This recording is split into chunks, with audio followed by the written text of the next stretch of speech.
Hello everyone and welcome to the YouTube channel of BeingACCA. In this video, we are continuing with our PM pre-September 2024 mock exam. This is the third case study question from section B, which is Wheel Company. So let's get started. Let's read the question first. Wheel Company specializes in making a range of rubber-based products, including car tires. There are three different sizes of car tires: Model R 13-inch tires, Model X 15-inch tires, and Model W 17-inch tires. The production of these tires involves usage of advanced manufacturing technology with similar processes and activity types. The budgeted information of Wheel Company for the upcoming year is provided below. They are going to utilize 85% of their production capacity. Prime costs are going to be $1.2 million. For the overheads, they have given you the different costs and also the cost driver rate. Then the budgeted capacity to be utilized as shown above includes the following activity levels pertaining to the production of Model R, X, and W: number of orders, number of setups, tons, days of storage, production quantity. The standard prime cost per unit for the three models are given to you respectively. Wheel Company is currently adopting activity-based budgeting as their planning process. So the first requirement wants you to calculate the budgeted overheads for Model R, X, and W. So they've told you that they are using activity-based costing. Basis this, you have to tell for each of the three what will be the budgeted overheads. So let's get started. Unlike you, I do not have any scratch pad available or a pen and paper available for me to be able to show you my workings.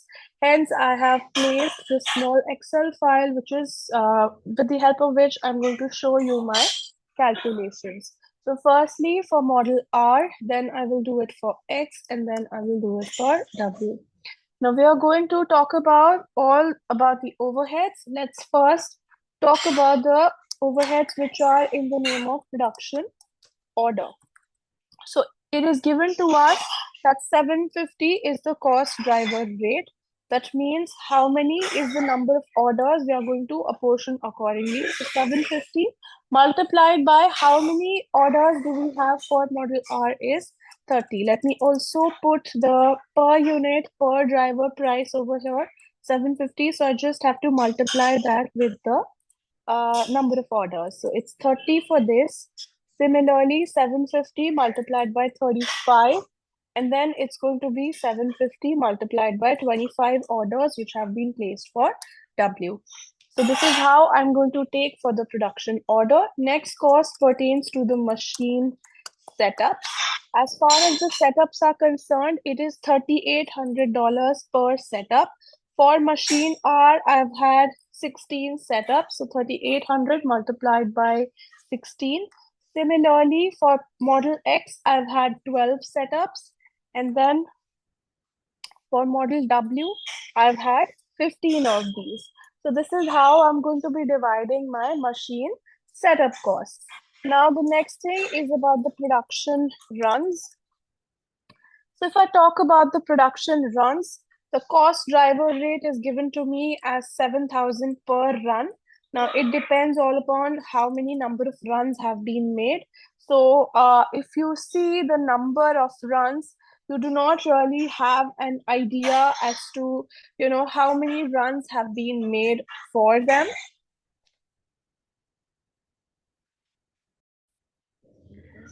But we do have the number of setups given to us. So we're going to use exactly the same 7,000 multiplied by 16. Then you're going to take 7,000 multiplied by 12. And then you're going to take 7,000 multiplied by 15. This is how you're going to divide for the setup costs, production runs, right? Then the next thing that you're supposed to divide is with respect to your storage. So as far as the storage is concerned, it's $125 per ton day. So ton days are directly given to us. 125 multiplied by how many ton days do we have for model R? That is 120 ton days of storage. So this gives us 15,000. Similarly, I'm going to do it for the other models. Model X is 150. And then you have for the next one, it's 125 multiplied by 190. So this is how you arrive at all of the distributions of the three, models that you have. Now, the last thing that you will have to do over here is sum all of them together. So this is going to give you the final budgeted overheads that you're going to post to all three of your resources, all three of your models. First one is 210,300. So you'll input this over here. Model R is 210,300. Second one is 174,600. 174,600, and the third one was 204,500. So 204,500. This is the final budgeted overheads that we will be putting for our X and W. Moving ahead, we are now supposed to find out the total cost per unit for our X and W. We already know the total of our overheads, and we also know the production quantities. This is my total overheads. And if I take for my production quantity is also given to me 900, 1300, and 1000. Sorry, 1300 and 1000. So this is my production quantity.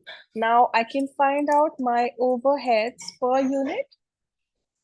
If I know the total and I know the number of units, I can simply find out per unit by dividing the number of units. So this is the per unit overhead cost of each product.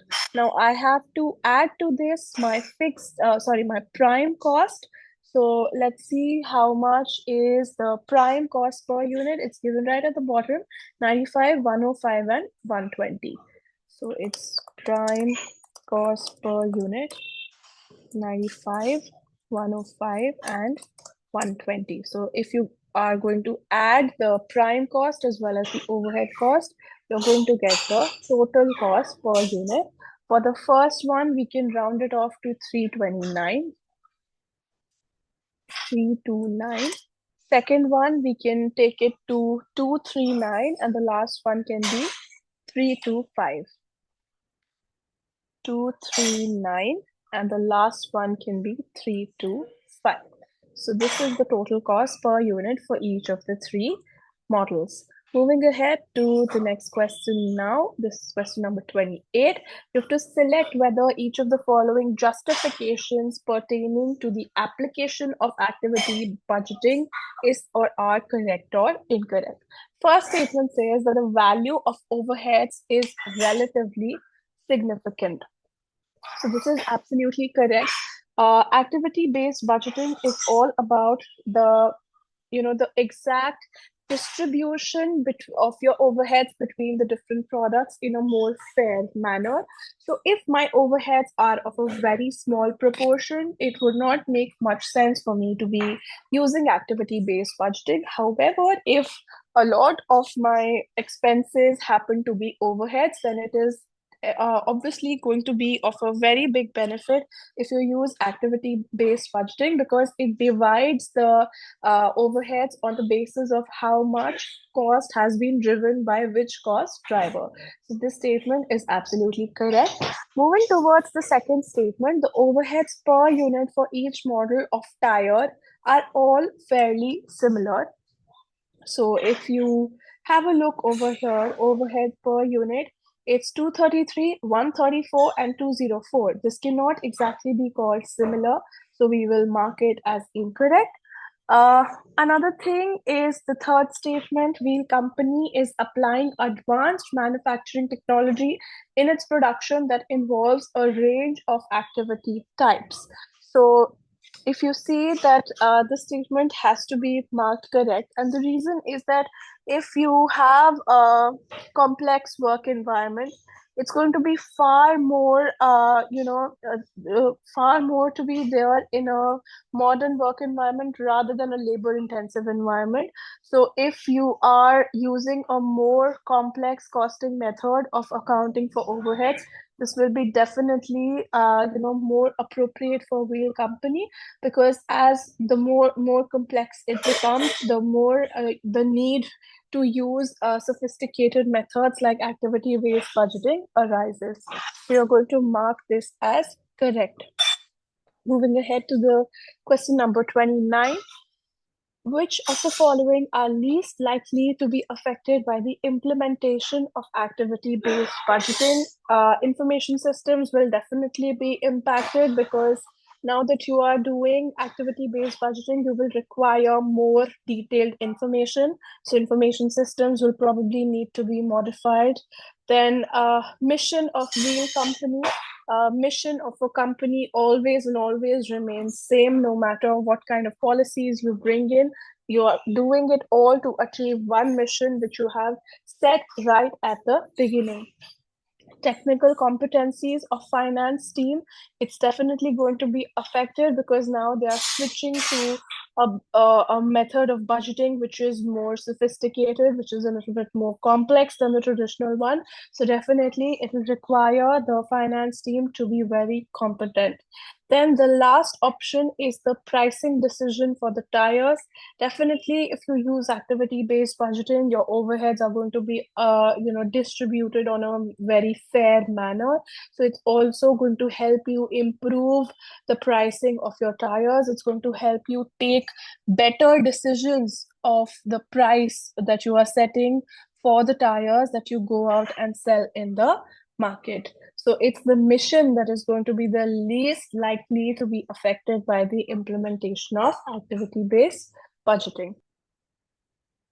All right, so now coming towards the very last question pertaining to this scenario, which two of the following statements is not a limitation in implementing activity-based budgeting in wheel company?